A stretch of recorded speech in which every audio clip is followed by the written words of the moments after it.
And topping this newscast right now, Edward Snowden, the former NSA leaker, can stay in Russia at least a little longer. Last year, Snowden was granted temporary asylum for 1 year, but that ended on August 1st. Snowden's lawyer now says the fugitive has been granted permission to stay in Russia for 3 more years. But the former NSA contractor who disclosed classified documents has not received permanent political asylum, which would allow him to stay in Russia forever. Also new out of Russia this morning, a ban on imports from the U.S. and other countries. Starting today, Russian Prime Minister Dmitry Medvedev says that for at least 1 year, meat, fish, milk, and fruit will no longer be imported from the U.S., the European Union, Australia, Canada, or Norway. Putin's decision comes after the U.S. and the EU imposed new sanctions against Moscow for its military involvement in Ukraine. Russia is the biggest buyer of European fruit and vegetables and the second biggest importer of U.S. poultry. And in West Africa, the picture is grim. The Ebola outbreak is so serious the World Health Organization may declare the crisis as an international public health emergency. WHO is asking medical experts to look at experimental treatments to tackle the contagious disease.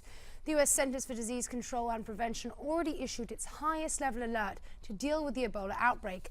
So far, more than 17,000 people are sick and 932 dead from Ebola.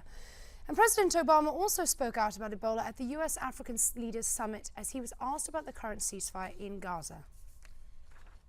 But the U.S. goal right now would be to make sure that the ceasefire holds, that Gaza can begin the process of rebuilding, and that some measures are taken so that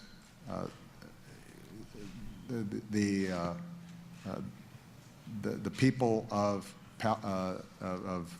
Gaza feel some sense of hope, and the people of Israel feel confident that they're not going to have a repeat of the kind of rocket launches that we've seen over the last several weeks. And to clarify, that was the World Health Organization we were speaking of.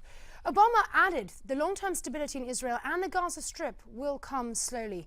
Meanwhile, in Washington, Vice President Biden says the U.S. needs to rethink how they feel about the unaccompanied migrant children crossing the border. These are not somebody else's kids. These are our kids. Biden is asking for help from attorneys and legal groups to represent the immigrant children. He says the rest of the world will judge the U.S. by how it treats these children.